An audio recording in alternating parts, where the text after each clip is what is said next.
I've been doing housework since this morning. Is that my raison d'être, my reason to be? It's a rhetorical question, you guys. If you answered yes, we have issues, okay?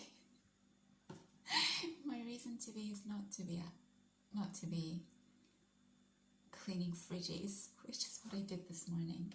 Satisfying. The fridge is so clean, but you know, I don't wake up in the mornings and think, oh, I think I will clean a fridge today, which is incidentally what I actually did this morning. But it's not the norm. It's not. I'm grateful that I have the mobility to be able to do these things, and it's a form of exercise. I was kind of tired by the end of it. Cleaning a fridge takes a lot of work. I cooked. What else did I do? I think that was it. Oh, I washed some clothes, like hand washed. Some of my clothes require hand washing. For example, all my shirts I wash by hand. And my underwear, obviously. But that's not the point of this video. Well, it's kind of connected, I suppose. Let me not labor over these points. I was watching something about trad wives, traditional wives, if you didn't know what a trad wife is. And I was thinking, you know, I think I'd rather give up drum and bass for a life than be a trad wife. But then, for a brief moment, I thought, actually, not exactly. If I have to work for someone who's telling me what to do, which I cannot stand, because most of these people who tell you what to do, there's not a lot going on up there. Not all, but many of them. And it feels like a punishment having to, so I don't put myself in those situations, is what I want to say. So in that sense, yes, I'd much rather be a trad wife than work for someone who I don't respect. But if I'm doing something I love and it's my passion and it's what wakes me up, it's what gets me up each day, and I'm just looking forward to my day each day, then of course not. Of course I don't want to be sitting and cleaning a house and cooking and doing this, that and other. Could I balance the two? Sure, why not? I love a clean house. I like cleanliness. So in that sense it would be no bother to do it alongside my main passion. But to sit here and tell you that I wake up and look forward to doing housework would be the biggest, fattest lie that I will have ever told on this channel. It would be the only lie I would ever have told on this channel. So to these ladies who love being trad wives, all power to you, madam. In fact, I really respect housekeepers, and I think they should be paid handsomely for what they do, because it's not an easy job, and what they do by making things look beautiful and clean is, I think, such a wonderful, wonderful job. So yeah, pay them more, people, pay them more. I think the whole issue that I probably have with the whole trad wife thing, and it's not even an issue, it just doesn't work for me, but I respect who it would work for. I respect your right to do whatever you want. It wouldn't work for me because if my lover is going out and doing something that he enjoys and he's coming back home and he's got all these cool stories to tell and he's challenged himself throughout the day and he's on something he's passionate about and he's been around this person and that person and he's learned something new, and he asks me about my day and I say, well, I clean the fridge. That would be, to me, that would depress me. And I think without sounding rude, and this is not a rude thing, there's steady Eddies who want to be with steady Wendy's. A steady Eddie wants to have a normal job and he wants to have a traditional wife in the house. Great, we need these people in the world. Not a problem. The problems arise when steady Eddies date women who are not steady Wendy's, or steady Wendy's date men who are not steady Eddies. And then all hell breaks loose. So you need to know who you are, first and foremost, and the type of person that would make your life a pleasure to be a part of.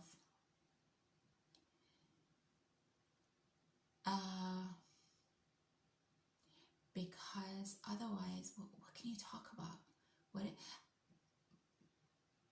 I don't know. Maybe they do their housework and then they have this other passionate thing that they're involved in, and then they can discuss that. I'm not sure, but I just think that with relationships, to keep them interesting and to keep them alive, you do need to have things to talk about.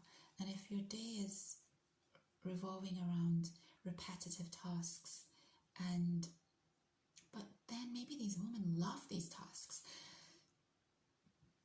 Everyone's different, and I don't mind the housework that I do. I don't love it, but I don't mind it. I just couldn't do it every single day as a job, as my job. And I think knowing that informs the type of people I date and the type of life that I know I want to lead. Yeah. So that's the whole tradwife thing. And then I watched Manosphere last night, and he seems to take a lot of issue with women who talk about things like manifesting and energy levels and going to therapy. In terms of going to therapy, it's not really a cultural practice in the UK. It's not something that people, I think, routinely do, or if they do, they perhaps keep it hidden. I'm not really sure, but it's not something that we tend to do here, whereas in America it's part of the norm. And I think that's why he finds it so offensive, because it's probably not part of Romanian culture either. So maybe that's why he finds it really weird. It's just not part of his culture.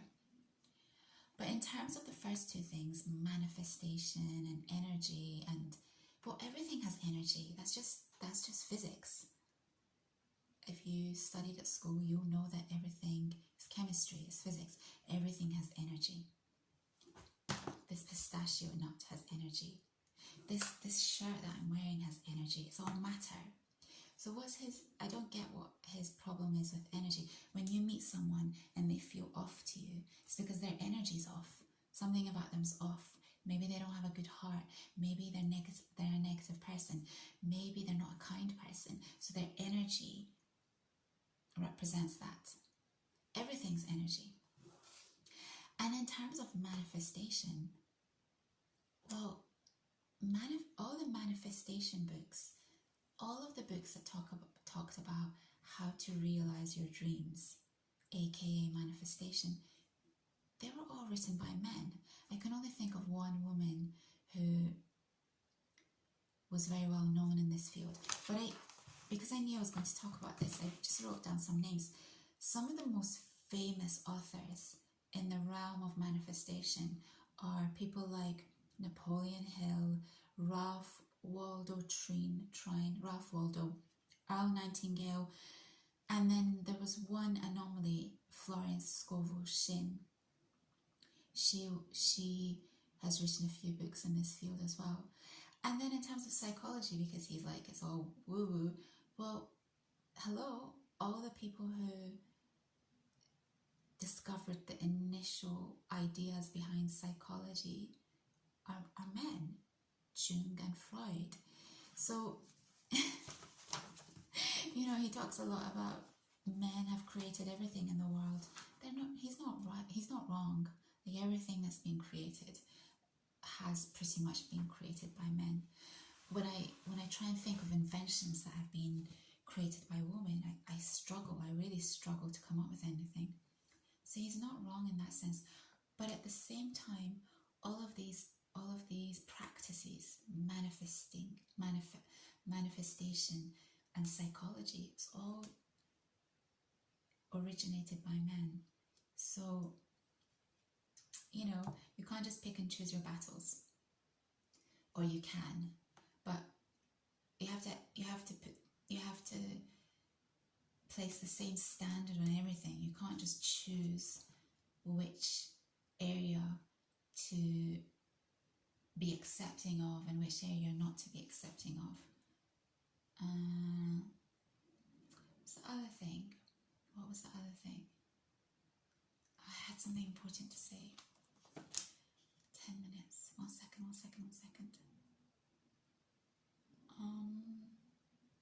Oh yeah, a manifestation is basically, let me tell you what manifestation is. Save you a lot of time and energy. Manifestation is basically self-belief. When you believe that something's going to happen, or you believe in your abilities to make something happen, it happens. That's literally what manifestation is. So if you don't believe that something's going to happen, or you don't feel like you have the capability to make something happen, it won't happen. That's what manifestation is. So these women who, you know, the video that I watched, the girl was saying, you know, I'm manifesting this guy and he's not appearing on the horizon. She was really distraught by this, and she had her whole life together. Well, maybe she's just doing it wrong. Maybe there's doubt about it, and therefore then she's not really manifesting this dream guy. So I think manifestation has a bad rep for these manosphere type men, but it's literally all it is self-belief. Also, this manosphere guy, he always says that men don't care about the job that women do or how successful women are. That's not true at all. I don't know what type of woman he's dating or the type of men that he's around, but men do care about that. Men do care, especially in this day and age. They care that you have a good job and that you are going to be able to. Okay, it depends on the type of man. But I think he's basically wrong about that. One of the questions I always get asked is, what do you do? And I don't understand why people ask me this question. Men ask me this question all the time. And I think it's a way for them to filter out whether you are someone who's dateable or not. So what he's saying about men not caring about what you do, it's not true. It's not true. It's just not true. As an example, I'm just going to talk about this. Can I? Yeah, I'll talk because I know. As an example, with finance guys, they either date women who are in the same field as them because they work so hard. It's the only way that they really meet women. Or they date trophy wives. They date women who are just really, really pretty and who are not going to give them a headache. But they can afford that lifestyle for these women.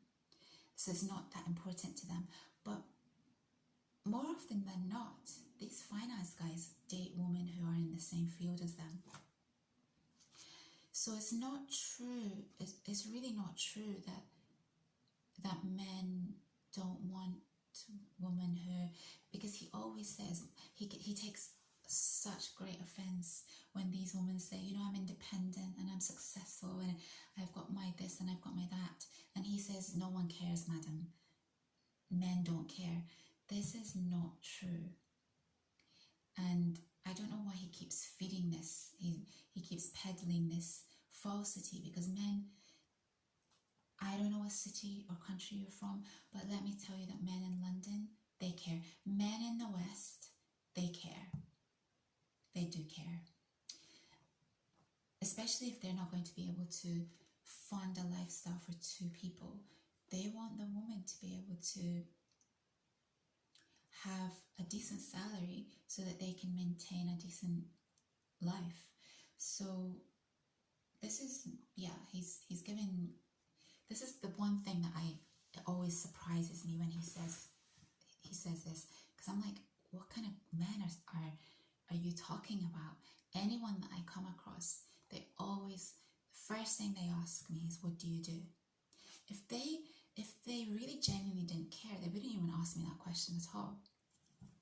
Now you can say it's just a conversation starter. No, they could ask me about my background, as in my ethnicity. They could ask me about which part of London I live in. They could ask me numerous. I never ask people what they do. Never. It's of no consequence to me what your job is. You can pretty much tell what type of person someone is by the way they speak, by the way they dress, by their values. You can just tell what kind of job they're likely to be in. So it's kind of an unnecessary question in my opinion. And I would be, as a man, I would be a bit cautious of women who ask me what my job is, because maybe they're just trying to filter you out. So that's that. This whole therapy thing, I'm just going to mention this as well. It's not part of the cultural norm in the UK to go to therapy. And I don't know if I already said this, and if people do, they tend not to reveal that that's what they do. But I'm going to tell you this really interesting thing. The guy last year that I had issues with, who caused difficulty for me, he'd been in therapy, and he was from a really, really good family, old English family, moneyed family, and he was in therapy. And the finance bro that I talk about a lot, the psychopath acquaintance of mine that I talk a lot about on this channel, I won't give too much information about his circumstances, but something happened and there was a change in his life. And this guy is the type of guy that never reveals his emotions. You can banter with him, you can have a laugh with him. This man, his heart is on lockdown. It's like Fort Knox trying to access any kind of emotion from this man. He's that financy, typical finance bro. They're completely disconnected from their emotions. And incredibly, the last time I spoke to him, he said to me that I've just gone into therapy. My mouth literally dropped open. And he said it without any kind of shame, because I think in the UK, it's not like America. In the UK, there's almost this kind of shame element about going into therapy. I couldn't believe it. And he said, yeah, I've gone into therapy, and the therapist told me that I've told you this story before, the therapist told me that I'm a sociopath. He wasn't with me when he told me this. It was done in a message. I laughed out loud when he said this to me, and I wrote back to him and I said, your therapist is wrong. You're not a sociopath, you're a psychopath. I mean, come on, his therapist, who he's paying big bucks for, I'm guessing, is giving him the wrong information. Sociopaths cannot function in society. They are a mess. They screw other people's worlds up, and they're not able to hold down their own life. They can't hold down a job. They can't have normal, healthy relationships. They struggle in life. Psychopaths are these finance bros, these ones who are at the helms of companies, these people in politics. These people are psychopaths. There's a facade that everything is, they're under control, and they manipulate people, and they cause a lot of trauma for other people, but their life is secure and they're careful people. They want to maintain that security. So I wrote that to him, and I can't remember what he wrote back, but I said, no, you're a psychopath. Come on now. So I think he realized that I hadn't mentioned to him that he was a psychopath before. Sometimes he'd do things, and this is an acquaintance, by the way. These are not the type of men I would date. They terrify me, but you can learn amazing things from these men.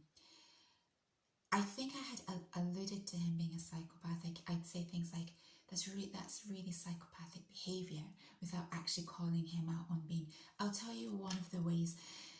I could sit here and tell you all the ways that you should know that you're dealing with a psychopath, but I don't want to, because we don't want these psychopaths to figure out how we know that they're psychopaths, and then they hide their game. But I will tell you one thing that psychopaths do, because they lack empathy. Sociopaths too. But because psychopaths lack empathy, what they'll say to you if they've done something wrong, what they'll say to you is, I'm sorry you feel that way. So there's two aspects to this: lack of accountability, and secondly, they try and show themselves to have empathy by saying things like, I'm sorry you feel that way. But it's a non-sorry, it's a non-apology. So anytime anyone ever says that to you, I'm sorry you feel that way, run for the hills. These people will cause a lot of disturbance to your life, and you don't want to be around them. So that was one of the examples of situations where he'd do things that were just so bizarre, and I'd pull him up on it, and then he'd say, I'm sorry you feel that way, and then I'd say, that's a non-apology. You realize that's psychopathic behavior. So that was how I would, and I didn't do it often because I don't like to make people feel bad, but I was aware of it. And then eventually, when he told me about the therapy thing, I was like, yeah, of course you're a psychopath. You're not a sociopath. Why am I mentioning that? Because there's nothing wrong with going to therapy. And some of these people that I'm talking about, who seem to have their lives totally together, they're really screwed up. And I'm sorry, I don't mean to say that you're screwed up if that's... I'm talking about these people who pretend everything's okay, but actually their life is in real turmoil, or they haven't dealt with a lot of things that they should have dealt with. They're dealing with childhood trauma, or they're dealing with other types of trauma that they just haven't dealt with, and then eventually something implodes and they decide to go and seek therapy. So there are people that go to therapy, they just maybe don't talk about it in the UK. For me, I probably should have gone to therapy at one point in my life where I experienced deep difficulty, but I didn't. I chose to just deal with it on my own. I don't know that was a good thing. I think I probably prolonged the process of the pain that I was in. But someone like me, I would need to see the Jordan Petersons of the world to be able to get what I consider the best advice or the best expertise. I just wouldn't be able to go and see any regular therapist. And I know someone who was recommended to go into therapy in the UK via work, and he went, and the girl was like 25 years old, and he's older. He's like, what can I learn from a 25-year-old? And I think there's some element of truth in this as well.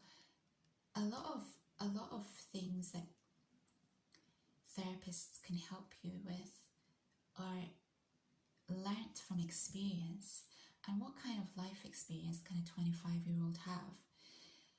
So yeah, moral of the story is, A, there's no shame in going to therapy if you need it, and B, just pick your therapist wisely. Go for someone older, I'm thinking, who has a lot of life experience. This kind of got derailed, I wasn't planning on talking about any of this later stuff, but here we are. Okay, I'm gonna go. I need to go to the supermarket. I've only done half my stretches today, and I still have to go to the supermarket. So I'm gonna go and do that now. And yes, today in the UK there are two games. There's the finals, the football finals. Football, I mean soccer, and Wimbledon finals. And can I just say that to me, the most beautiful physique on men are these tennis players. They've just got the best bodies. I was watching, what's his name? Novak? I don't know if that's how you pronounce it. And this Italian guy the other day. And wow, their shapes, slim, toned, strong. Perfect. Perfecto. But whilst people are watching these two games, I might catch a little bit of the Novak. Is that how you say his name? I might catch a little bit of that. But whilst people are watching these games, I'm going to be watching the film that was recommended to me. So yeah, it's going to be a good day. And the sun seems to be out.